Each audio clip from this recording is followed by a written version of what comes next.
Good evening. Group theory के next lecture में आज हम लोग परमुटेशंस की कुछ और प्रॉपर्टीज एक्सप्लोर करते हैं।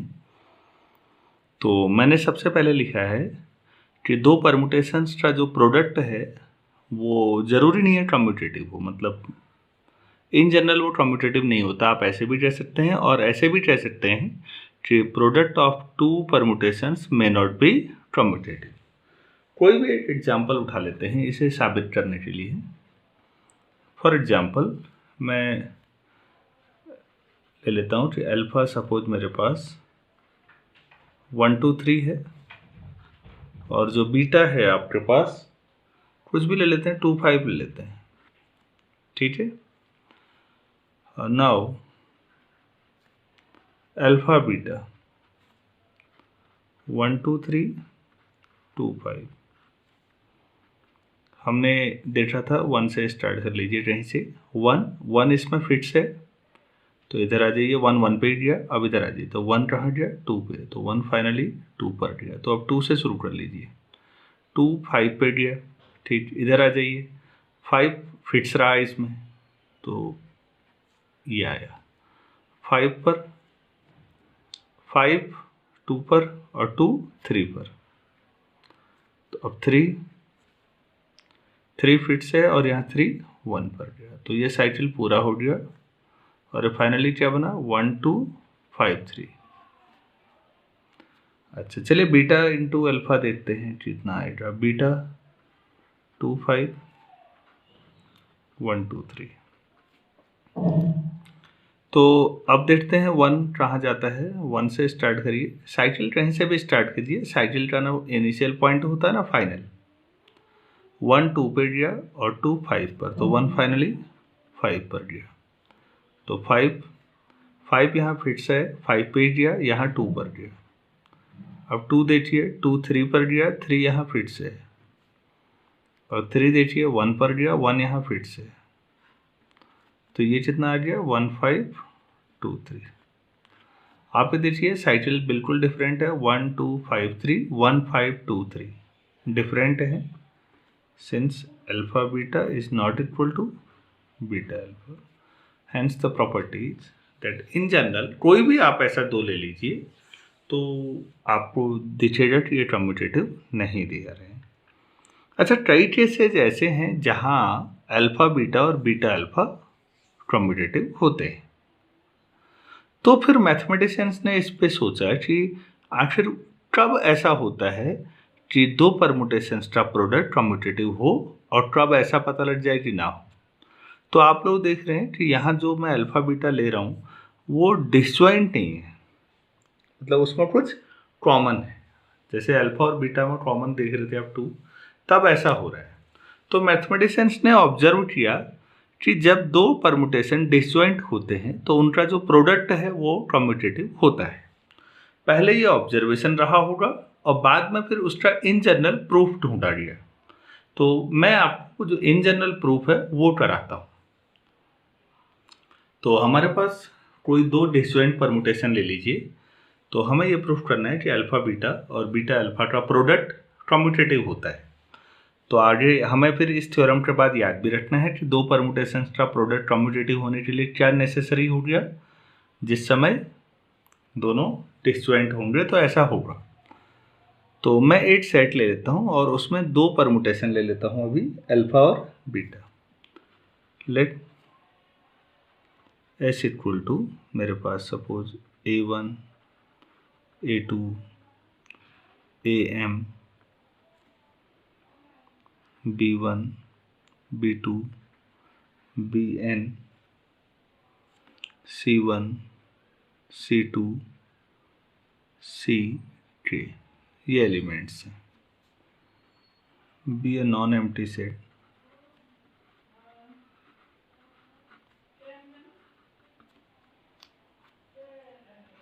Let alpha and beta be two permutations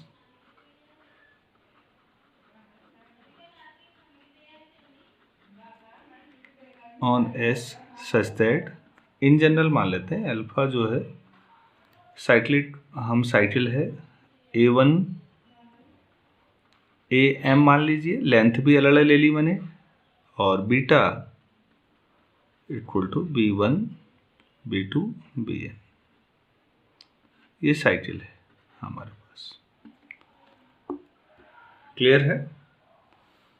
तो अब हमें प्रूफ क्या करना है, क्लेम क्या है हमारा। जब भी कभी कन्फ्यूजन है आप क्लेम स्पष्ट तौर पर लिख दीजिए कि हमारा क्लेम क्या है, alpha beta equal to beta alpha, या फिर क्योंकि ये तो फंक्शंस है ना, तो आप ऐसे भी लिख सकते हैं alpha beta x equal to beta alpha over any x for every x belongs to S. Set का कोई भी एलिमेंट ले लीजिए, तो ऑपरेट करिए और फाइनली आपको दोनों बराबर मिलने चाहिए। ठीक है, तो मैं इस 3 छोटे छोटे केस बना के सॉल्व कर देता हूं। We explore it in 3 cases. Case first,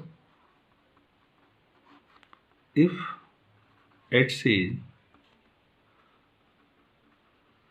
among a's,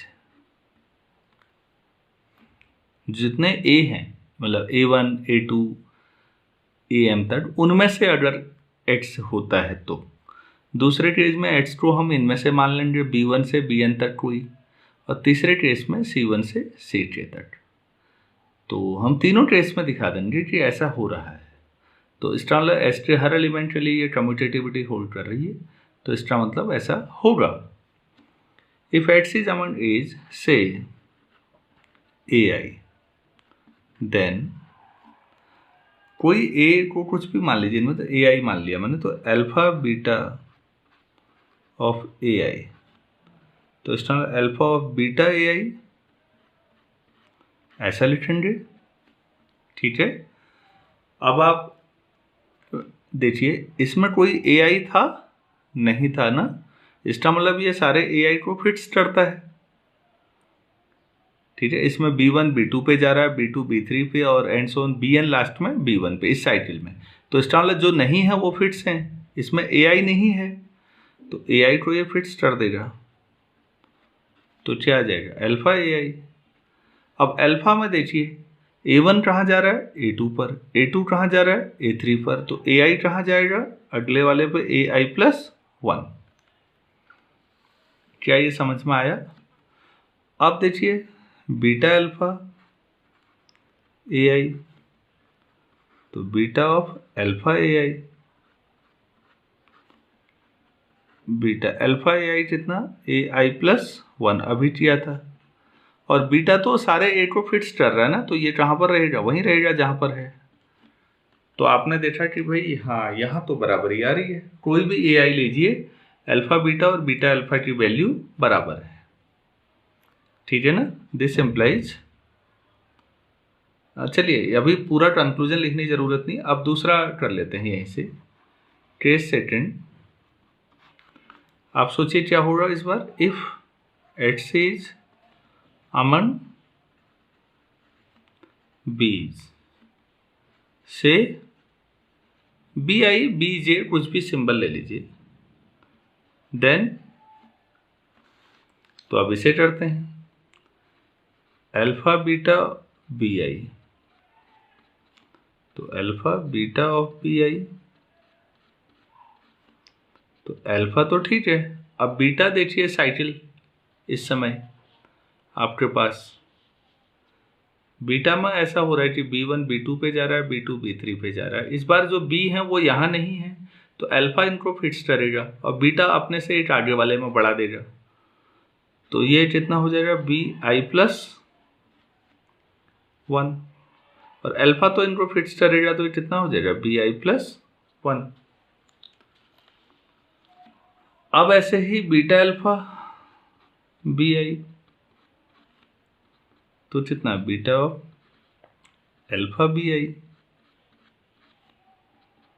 तो बीटा अल्फा तो सारे बी को फिक्स करेगा, तो वो BI पे ही रहेगा, और बीटा BI कितना आ जाएगा, BI+1। तो आपने देखा कि अच्छा ये सारे बी आई अगर आप में से कोई भी उनमें से लेते हैं तो ये दोनों की वैल्यूज बराबर आ रही है। अब एक केस और बचेगा, जब वो एलिमेंट लिया जाए जो ना अल्फा के अंदर हो ना बीटा के अंदर हो, कोई सी आई में से। देखते हैं नेक्स्ट पेज पे, देखिए if at C is among Cs से C I, then alpha beta of Ci, alpha of beta Ci। देखिए C जितने भी एलिमेंट थे उनको अल्फा भी फिक्स कर रहा है और बीटा भी, तो फिर ये Ci पे ही रखेगा, बीटा Ci ही होगा और अल्फा Ci भी Ci होगा। अच्छा, beta alpha Ci, beta times alpha of Ci, beta times, हाँ तो Ci अगर आप लिखते हैं तो ये Ci ही रहेगा, दोनों ही फिक्स कर रहे हैं। फाइनली वी कंक्लूड दैट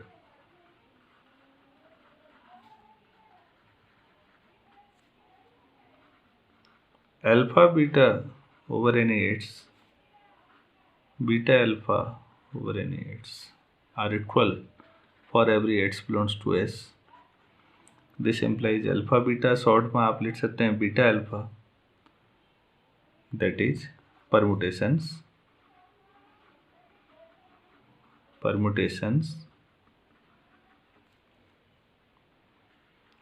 और commutative। तो ये कम्यूटेटिव कब हो रहे हैं? जब डिसजॉइंट है। तो हमने एक एग्जाम्पल उठाया और देखा कि जब ये डिसजॉइंट नहीं है तो ये कम्यूटेटिव भी नहीं है इन जनरल, और अगर ये डिसजॉइंट है तो ये पर्याप्त है, सफिशिएंट है ये बताने के लिए कि ये कम्यूटेटिव होंगे। उम्मीद है आपको ये बेसिक प्रॉपर्टी समझ में आई होगी। चलिए आगे देखते हैं। एक एलिमेंट्री चीज रह गई है, इनवर्स ऑफ अ परमुटेशन। काफ़ी आसान है फिर भी। देखिए परमुटेशन 1/1 फंक्शन हम लेते हैं, ठीक है, और जब 1/1 है तो ऑब्वियस है कि वो इन्वर्टिबल है, और इन्वर्टिबल है तो उसका इन्वर्स होना चाहिए। और कैसे लिखना है बस इतना देखना है हम लोगों को। तो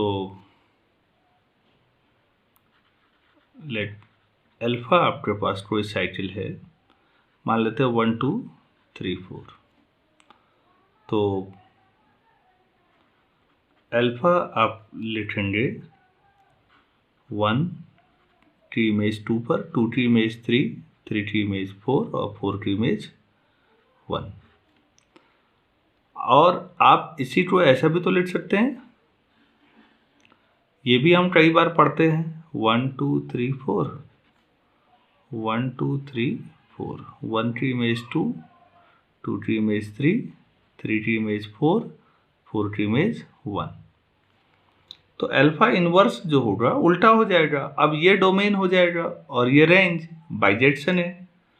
तो फिर आप ये बताइए 1 की इमेज कहाँ जानी चाहिए फिर? 4 पर, 2 की इमेज 1 पर, 3 की इमेज 2 पर और 4 की इमेज 3 पर। आप इसे देखिए और खुद समझिए। ये जो एरो है रिवर्स सोच लीजिए। क्या ये अब अगर आप यहाँ भी देख रहे हैं तो आप इसे देखिए तो कैसे लिख रहे हैं? हम ऐसा लगता है जैसे 1 2 को पलट दिया तो 2 1। इनको आगे पीछे लिखने से आप भी समझ रहे हैं कि कोई फर्क नहीं पड़ता। 2 3 3 2, 3 4 4 3 और यहाँ 4 1 था तो 1 4। तो आप इसे क्या थोड़ा सा सिस्टमेटिक कर लें तो 1 4 4 3 3 2 और 2 1। तो ये आपके पास क्या हो जाएगा 1 4 3 2, या 4 3 2 1 भी कह सकते हैं। साइकिल तो कहीं से भी स्टार्ट किया जा सकता है। ये आपके लिए ज़्यादा यूजफुल है समझने के एंगल से, क्योंकि हमने शॉर्ट मेथड में इन्वर्स में बताया था ग्रुप के एलिमेंट्स जो होते हैं उनका इन्वर्स की जब बात की थी तो आपको लास्ट से रिवर्स ऑर्डर में आप कह रहे थे। यहाँ अभी ग्रुप की प्रॉपर्टीज हमने टुकड़ों में की है, लेकिन हम अभी शो करेंगे इसको, लेकिन आपके समझने के लिए आसान होगा। देखिए अगर अल्फ़ा ये था तो उसके बाद अल्फ़ा इन्वर्स आपके समझने के लिए ये ज़्यादा इजी रहेगा। इन्वर्स है तो आप 4 पहले, फिर 3, फिर 2, 1 ऐसा लिख देंगे तो आपके लिए ज़्यादा जल्दी हो। बहरहाल ये सब बराबर है। तो आप इन जनरल अगर मैं alpha equal to A1 A2 AN लिख रहा हूँ तो इसका मतलब अल्फ़ा इन्वर्स जो होगा वो AN फिर AN-1 ऐसा करते करते A2 A1। तो ये आपको मदद करेगा समझने में। तो आपने देखा कि एक परमुटेशन जो है उसकी जो भी लेंथ है उसका इन्वर्स भी एक परमुटेशन है सेम लेंथ का। तो उम्मीद है आपको ये तो समझ में आ गया होगा। अब हम परमुटेशंस कितने हो सकते हैं किसी सेट में, इस पे थोड़ा सा S3 पे हमने बात की थी, तो कुछ और आगे इसको एक्सप्लेन करते हैं। तो ये देखिए, in Sn prove that there are NPR upon R या 1 upon R into factorial N upon factorial N minus R distant cycles of length R। इतनी साइकिल होती हैं डिस्टेंट साइकिल अलग अलग Sn में। तो मैं नेक्स्ट पेज पे अब इसे एक्सप्लेन करता हूँ एक सिंपल एग्जांपल लेते हुए। हमने ये पहले दिन पढ़ लिया था। एक सेट है, मान लीजिए उसमें 3 एलिमेंट हैं, तो उसमें परमुटेशंस कितने थे डिफरेंट हमने किए थे। अगर आपको याद है तो हम उसे S3 कहते हैं। तो उसमें एक तो आइडेंटिटी था, कई लोग I से दिखाते हैं, कई लोग E से दिखाते हैं, वो आपकी मर्जी। एक परमुटेशन 1 2 था, 1 3 था, 2 3 था, 1 2 3 था, और इसी का ऑर्डर बदलिए 1 3 2 था। आपको याद होगा ये हमने डिस्कस किया हुआ है। अब हम इसे वेरीफाई करते हैं और इस बात को प्रूव भी करते हैं जो क्वेश्चन था कि इसे हम कैसे। तो आप देखेंगे कि हाँ भाई ये 2 लेंथ, इनकी लेंथ कितनी है देखिए, तो 2 लेंथ के कितने आएंगे, 3 लेंथ के कितने आएंगे, ये 3 लेंथ वाले हैं। अगर हमने ये भी पढ़ लिया है कि अगर आप इन्हें तोड़ेंगे तो ये 1 3 और 1 2 दो ट्रांसपोजिशन में टूट जाएगा। तो दो ट्रांसपोजिशन में टूटने की वजह से ये कैसा परमुटेशन हो जाएगा, ये इवन परमुटेशन है, ये भी इवन परमुटेशन है। ये तो ट्रांसपोजिशन ही है एक एक, तो ये odd permutations. Identity even permutation होता है, हम इसको अभी बाद में डिस्कस करेंगे कि आइडेंटिटी क्या है, इवन परमुटेशंस है। जैसे 1 2 और 2 1 आप लिख लीजिए, दोनों का प्रोडक्ट आइडेंटिटी आ जाएगा। आप सोचिए 1 2 का इन्वर्स 2 1 हुआ ना, तो दोनों का प्रोडक्ट या कोई भी आप ले लीजिए और ऑर्डर रिवर्स कर लीजिए, तो आप आइडेंटिटी को दो ट्रांसपोजिशन के प्रोडक्ट के तौर पर लिख सकते हैं, तो ये इवन होगा। तो आपने देखा टोटल 6 हैं, उनमें से 3 जो हैं इवन है और 3 ऑड। और ये कोई कोइंसिडेंस नहीं है। आगे हम इस पर थ्योरम पढ़ेंगे कि जितने भी टोटल परमुटेशंस होते हैं एग्जैक्टली हाफ इवन परमुटेशंस होते हैं और एग्जैक्टली हाफ ऑड परमुटेशंस होते हैं। उसमें S3 और S4 को हम यहाँ पर डिटेल में स्टडी करेंगे। अब आप इन जनरल समझिए इसे से, if we have n distinct elements, then number of permutations, ध्यान से देखिए, तो number of permutations with R elements कितने हो जाएंगे। आपने पढ़ा होगा ये कितना होता है, NPR, factorial N upon factorial N minus R। अब आप ये सोचिए मेरे पास कोई R लेंथ की साइकिल है, ठीक है, तो मैं ऐसे लिख दूं इसे R लेंथ की साइकिल को A1 A2 A3 and so on AR। आप एक बात सोचिए, A1 A2 AR। अब ये साइकिल है तो ना इसका पहला पॉइंट ना लास्ट पॉइंट, तो क्या मैं इसे A2 A3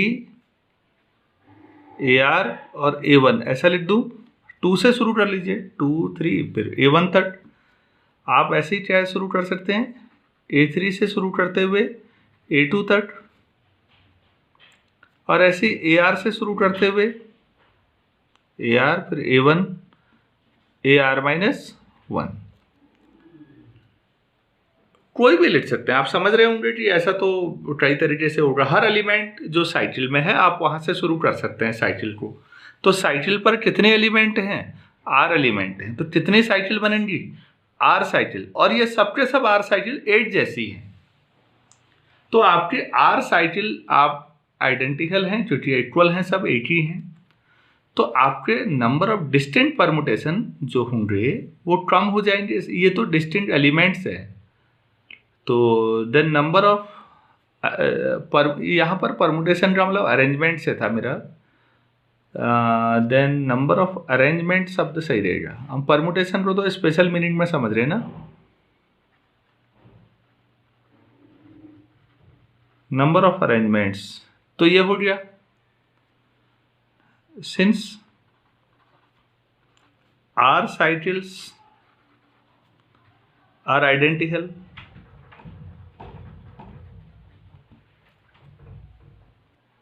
since R cycles are identical, so अब आप R को क्लब कर दीजिए एक साथ। इतने R एक जैसे होंगे, अगले नेक्स्ट R एक जैसे होंगे, ठीक है। So number of distinct permutations, number of distinct permutations equal to, तो जितने भी आप अरेंजमेंट कर रहे हैं उनमें अपॉन R कर लीजिए। तो उम्मीद है आपको ये समझ में आया होगा कि ये प्रूफ कैसे होता है।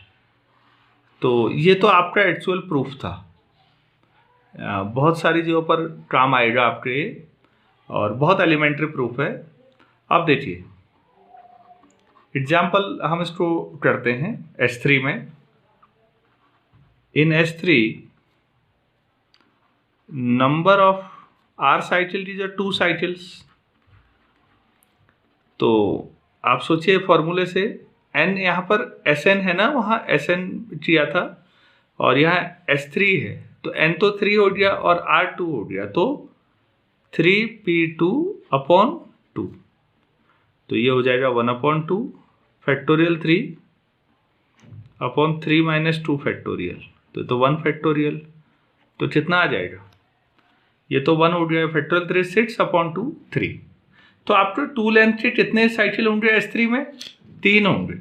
आप देखिए आपने पहले ही लिखा है S3 में 2 लेंथ के, ये 2 लेंथ वाले हैं, तो 1 2 3, ये 3 है ना, यही तो वेरीफाई हो रहा है। 3 लेंथ के कितने हैं? 2 हैं। इसको फॉर्मूले से भी वेरीफाई कर लेते हैं। नंबर ऑफ 3 साइकिल्स, तो ये कितना हो जाएगा? 3p3 अपॉन 3, तो 1/3 फैक्टोरियल 3 अपॉन 3 - 3 फैक्टोरियल। फैक्टोरियल 0 सभी लोग जानते होंगे 1 होता है, फैक्टोरियल 3 6/3 मतलब 2। तो दो लेंथ के तो 3 साइकिल हैं, 3 लेंथ के 2 साइकिल हैं, और आपने ये पहले ही लिखे हुए थे तो आप जानते ही थे, और ये फॉर्मूले से वेरीफाई हुआ। तो हमने इस प्रोसेस में 3 चीज़ें, एक तो ये हमने पहले दिन पढ़ा हुआ था, ये सीखा, रिकॉल किया। दूसरा हमने एक जनरल फार्मूला डेवलप किया, ये भी मुझे उम्मीद है आपको समझ में आया होगा। तीसरा फिर हमने जो पहले लिखा था उसको फार्मूले से भी ट्राई किया कि ये सही आया या नहीं। ठीक, एक एग्जाम्पल और देते हैं S4 का। अब आप कहेंगे S4 तो आपने पढ़ाया नहीं है अभी, तो S4 के फॉर्मूले के हिसाब से कितने बनेंगे देख लेते हैं, और फिर S4 को डिस्कस करते हैं, तो आपको क्रॉस वेरीफाई हो जाएगा कि हाँ दोनों सही आ रहे हैं। तो मैं एग्जाम्पल 2 कर देता हूं इसको। इन S4 नंबर ऑफ 2 साइकिल्स, देखिए 1 साइकिल तो आइडेंटिटी भी फिट्स हुआ हो, तो 2 साइकिल से स्टार्ट करें। नंबर ऑफ 2 साइकिल, यहाँ S4 है, तो अब आप बताइए 4p2 अपॉन 2, तो 1/2 factorial 4 upon 4 minus 2 factorial. Factorial 4 कितना होता है? 4 इंटू 3 इंटू 2, तो 4 इंटू 3 इंटू 2 ऐसे ही लिख देते हैं, और 2, और ये भी फैक्टोरियल 2 ही हुआ। तो देखिए दोनों 2 इंटू 2 4 से 4 कैंसिल, 3 इंटू 2 6। हम अभी देखेंगे कि हाँ भाई 2 लेंथ के 6 साइकिल आने चाहिए। चलिए, नंबर ऑफ 3 साइकिल्स कितने होंगे? 4p 3/3, तो 1/3 फैक्टोरियल 4 अपॉन 4 माइनस 3 फैक्टोरियल, तो भाई ये तो 1 होता है, तो 4 इंटू 3 इंटू 2/3, 3 चढ़िए कितने आ जाएंगे? 8।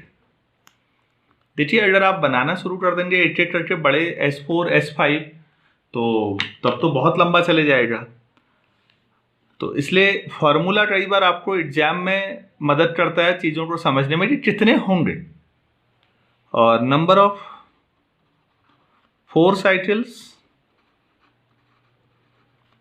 कितने होंगे? 4p4/3, तो 1/3 फैक्टोरियल 4 अपॉन 4 माइनस 4 फैक्टोरियल, ये तो 0 फैक्टोरियल हुआ, तो ये वही आ गया, तो ये भी 432/3, तो ये भी 8 ही होंगे। तो टोटल एलिमेंट S4 में कितने होंगे आप सोचिए? 8 + 8 16 + 6 22,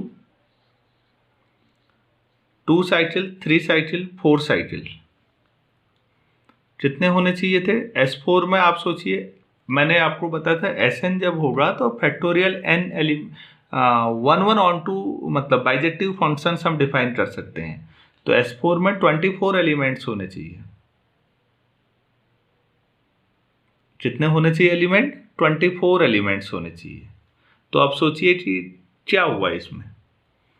सॉरी, ये गलती हुई है, यहाँ पर 4 से डिवाइड होगा, तो ये कितना आ जाएगा? 6।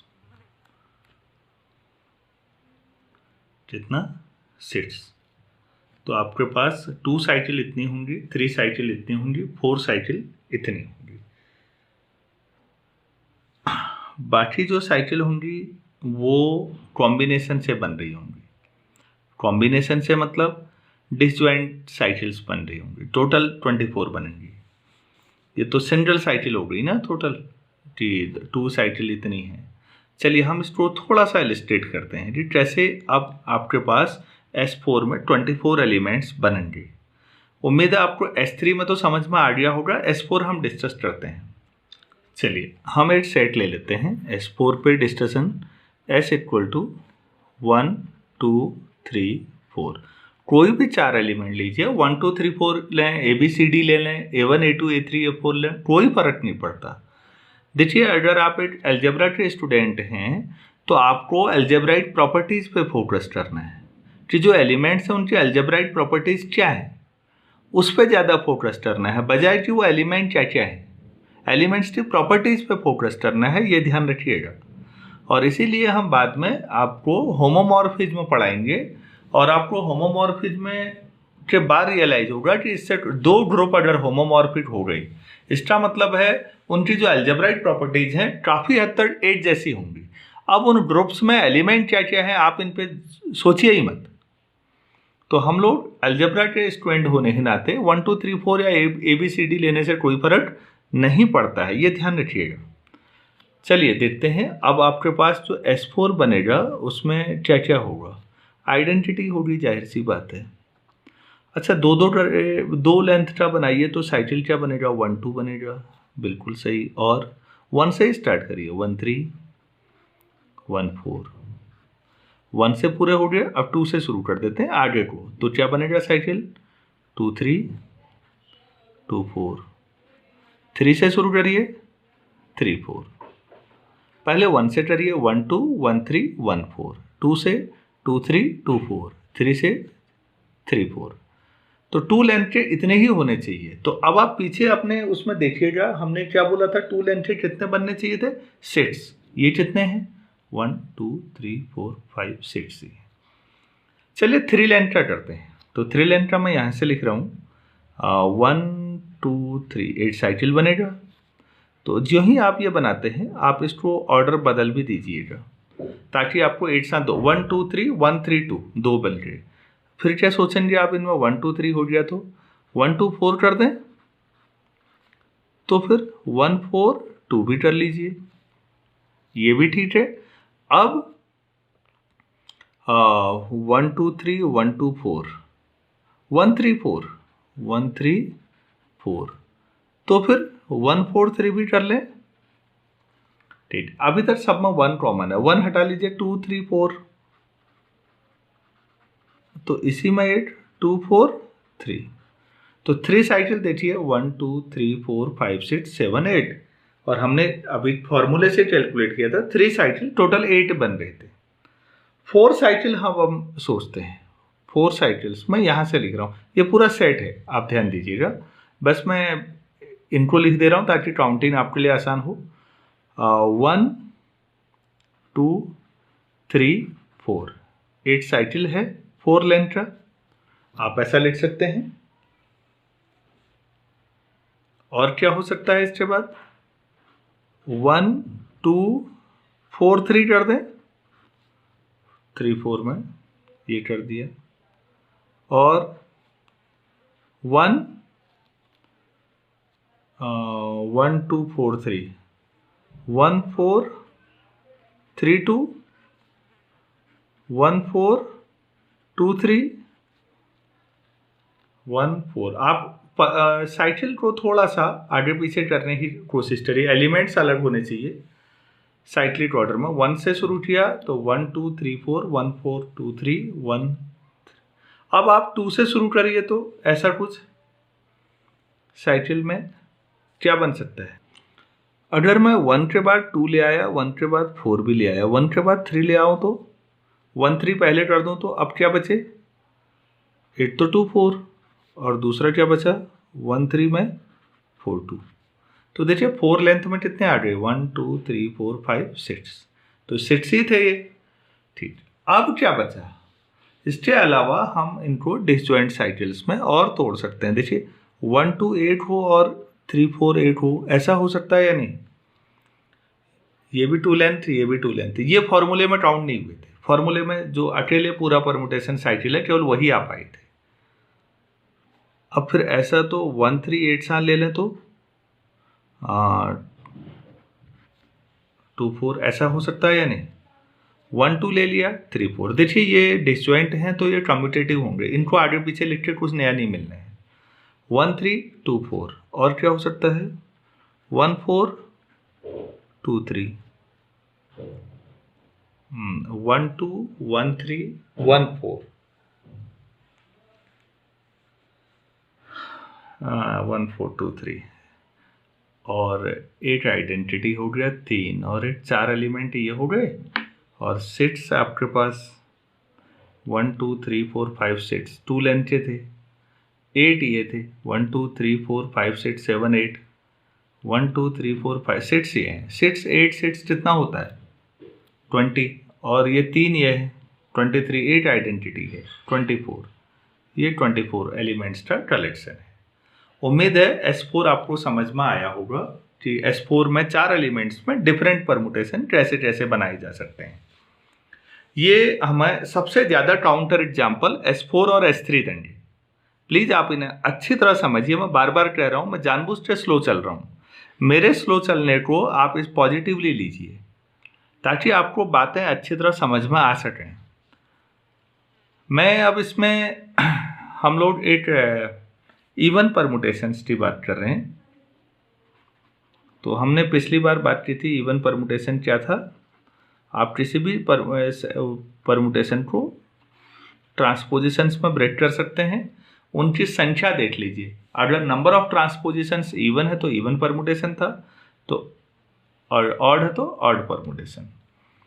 तो देखिए इन S3 A3 ले लेते हैं, और A3 को identity 1 2 3 1 3 2, is collection of even permutations. ये तो जो A3 है that is a subset of S3। और ठीक आधे एलिमेंट हैं, ये भी समझ में आया। हम इसे थ्योरम के तौर पर प्रूफ करेंगे बाद में इन जनरल कि एग्जैक्टली आधे इवन होते हैं हमेशा, आधे ऑड होते हैं। अभी इतनी प्रॉपर्टी हम ध्यान रखिएगा। S3 में A3 ये है, ये आइडेंटिटी इवन परमुटेशन है। ये दो ट्रांसपोजिशन 1 3, 1 2 प्रोडक्ट में लिख सकते हैं आप इसे भी, तो ये इवन है। अब ऐसे ही इन S4 आप A4 इसको इवन परमुटेशन से कलेक्शन को लिख रहे हैं, आप क्या लिखेंगे, इसमें I आ जाएगा। उसके बाद देखिए पीछे ये सिंगल वाले तो नहीं आएंगे, ये आएंगे। एक्चुअली क्या होता है, एक परमुटेशन की लेंथ अगर इवन है तो वो ऑड परमुटेशन होगा, अगर वो ऑड है तो लेंथ अगर ऑड है तो उसकी तो वो इवन परमुटेशन होता है। तो ट्रांसपोजिशंस में तोड़िए और खुद समझ जाएंगे आप। तो आप इसमें क्या क्या लाएंगे अब 1 2 3, तो 1 3 2, 1 2 4, 1 4 2, 1 3 4, 1 4 3, 2 3 4, 2 4 3। उसके बाद जब आप इसे तोड़ेंगे तो ये ऑड होंगे क्योंकि ये 3 परमुटेशन आएंगे इसमें 1 4, 1 3, 1 2, तो ये सब ऑड हैं। अब लास्ट वाली कैटेगरी देखिए आप 1 2 और इधर 3 4, 1 3 इंटू 2 4, 1 4 इंटू 2 3। ये आपके सामने मैंने लिखा, तो ये 1 2 3 4 5 6 7 8 9 10 11 12। तो आप देख रहे हैं कि ऑर्डर ऑफ A4 कितना है 12, ऑर्डर ऑफ S4 24, आधे आ गए। और जो A4 है वो S4 का सबसेट है। ये इवन परमुटेशंस का कलेक्शन आ गया। हम लोग ग्रुप थ्योरी में आगे सब ग्रुप के बारे में पढ़ेंगे और आप देखेंगे ये तो बहुत ही इंपॉर्टेंट है। आगे कोसेंट ग्रुप्स के बारे में पढ़ेंगे, तो काउंटर एग्जाम्पल बहुत ज़्यादा और ज़बरदस्त तरीके से इन्हीं में मिलने हैं। नेक्स्ट जो S5 है मैं यहाँ पर डिस्कस नहीं कर पाऊंगा क्योंकि जो S5 होगा तो आप खुद सोचिए उसमें फैक्टोरियल 5 मतलब 120 एलिमेंट्स होंगे S5 में, और A5 में उसका आधा होंगे तो 60 होंगे। S5 हिस्टोरिकल आपके पास है, हिस्टोरिकल डेवलपमेंट उसका बहुत शानदार है S5 का। मैं एक थोड़ा सा आपको इंट्रोड्यूस कराना चाहूँगा। आप लोगों ने लीनियर इक्वेशंस पढ़ी होंगी। लीनियर इक्वेशन 6 7 8 से ही हम लीनियर इक्वेशन पढ़ते आ रहे हैं। पहले सिंगल वेरिएबल में 2 वेरिएबल 3 वेरिएबल, और फ्यूचर में लीनियर अलजेब्रा पढ़ते हैं। तो लीनियर इक्वेशंस के सॉल्यूशन कब होते हैं, कब नहीं होते, कब यूनिट सॉल्यूशन, कब इनफाइनाइट सॉल्यूशन, ये सारी थ्योरी हमें आज अच्छी तरह क्लियर है। नहीं है तो वो फ्यूचर में हो जाएगी। 3 वेरिएबल में तो क्लियर होगी सबको, एक्स वाई जेड में लीनियर इक्वेशन। उसके बाद क्वाड्रेटिक इक्वेशंस पे काम किया लोगों ने, मनुष्य ने लगातार सोचा, और क्वाड्रेटिक इक्वेशन के सॉल्यूशंस भी आप लोग जानते होंगे। श्रीधराचार्य या डिस्क्रिमिनेंट मेथड से कोई भी क्वाड्रेटिक इक्वेशन हमेशा सॉल्व हो सकती है। ये इंसान को ना हमेशा सॉल्व वाली बात चाहिए थी। उसके बाद हम क्यूबिक इक्वेशन पे आते हैं, और अगर आपने थ्योरी ऑफ इक्वेशंस पढ़ी हैं तो वहाँ कार्डन का नाम सुना होगा, कार्डन मेथड। और इस तरह से और भी आप जब डिस्कशन करते हैं तो आप कई मेथड निकालते हैं जहाँ कहीं ना कहीं हर हालत में आप एक पॉलिनोमियल को सॉल्व कर लेते हैं, क्यूबिक में भी। ठीक, तो लोगों ने बाई क्वाड्रेटिक मतलब 4th डिग्री पॉलिनोमियल के बारे में सोचा। 4th डिग्री पॉलिनोमियल पे भी काफ़ी मेहनत लगी, लेकिन वो सॉल्व हो गए। आप डेकार्ट के मेथड को देखिए। डेकार्ट को आप ऐसे पढ़ेंगे, स्पेलिंग के हिसाब से डेस्टार्टेज जैसा लगता है, लेकिन क्या पढ़ेंगे, डेकार्ट। फ्रेंच मैथमेटिशियन रहे जिनके नाम पे कोऑर्डिनेट ज्योमेट्री है, रेने डेकार्ट। मैथमेटिशियन कम फिलोसफर या फिलोसफर कम मैथमेटिशियन रहिए। और भी मेथड है हमारे पास जिनसे हम सॉल्व कर लेते हैं बाई क्वाड्रेटिक, ये भी जैसे तैसे सॉल्व हो जाती है। अब आई एक पॉलिनोमियल जिसकी डिग्री 5 थी, 5 डिग्री पॉलिनोमियल को सॉल्व करने में दुनिया के महानतम मैथमेटिशियंस बहुत लंबे समय तक अपना समय लगाते रहे, लेकिन एक जनरल मेथड कभी भी नहीं आ पाया। और बाद में तो एक थ्योरम ही आप पढ़िएगा, इसका हिस्टोरिकल डेवलपमेंट पढ़िएगा जरूर गूगल पे, तो आपको थ्योरम पता लगेगी कि ऐसा कोई जनरल मेथड ही नहीं हो सकता। तो 5th डिग्री और उससे हायर डिग्री के लिए फिर जनरल मेथड नहीं है तो वो तो ठीक है, लेकिन फिर कैसे स्टडी करें इस तरह की पॉलिनोमियल्स की रूट्स को कैसे निकालें? तो महान फ्रेंच मैथमेटिशियन, और जिनको हम ये स्पेलिंग जो भी हो प्लीज़ इनका प्रोनाउंसिएशन ये होगा डेलवा, और मेरी नज़र में one of the best mathematician है। इस आदमी की डेथ 21-22 साल के बीच में हो गई थी। 8 या 9 ब्रांच इस आदमी के नाम पर है, और 19वें साल से इन्होंने सीरियसली मैथमेटिक्स पढ़नी शुरू की है। कितना कम समय मिला और कितना अद्भुत काम है, आप इनका ज़रूर देखिएगा। और अभी तो हम ग्रुप थ्योरी पढ़ रहे हैं। बेसिकली जो रिंग थ्योरी का डेवलपमेंट है, हमारी जो सेकंड पार्ट होता है, वो पॉलिनोमियल के रूट खोजने की ही प्रोसेस है, और इन्होंने ही बताया कि S5 वहाँ क्यों यूजफुल है। तो कभी जब रिंग थ्योरी हम पढ़ेंगे तो थोड़ा सा ज़्यादा डिटेल में पढ़ेंगे, अभी मैं जानबूझ के नहीं बता रहा हूँ इतनी डिटेल। तो आप S5 और उनका रोल वहाँ देखेंगे। पॉलिनोमियल्स के रूट्स की खोज ही बेसिकली रिंग थ्योरी का सबसे शुरुआती टारगेट रहा है। तो हम उसे फिर नेक्स्ट लेक्चर में पढ़ेंगे। और अब हम नेक्स्ट लेक्चर में ये पढ़ेंगे कि S4 जो है और S4, S3 या Sn एक ग्रुप बनाता है, परमुटेशन का ग्रुप बनाता है, और फिर A4 उसका सबसेट भी है और ग्रुप वो भी बनाता है, इवन परमुटेशन का कलेक्शन। लेकिन ऑड परमुटेशन का नहीं बना सकता, क्योंकि 2 ऑड परमुटेशन में क्लोजर सेटिस्फाई नहीं होगी। 2 ऑड का प्रोडक्ट क्या हो जाएगा? इवन हो जाएगा। तो इस तरह के क्वेश्चन हम लोग नेक्स्ट लेक्चर में करेंगे। जितना अभी बताया गया है प्लीज़ इसको मेंटेन करिए, नेक्स्ट लेक्चर में बात करते हैं। Thank you.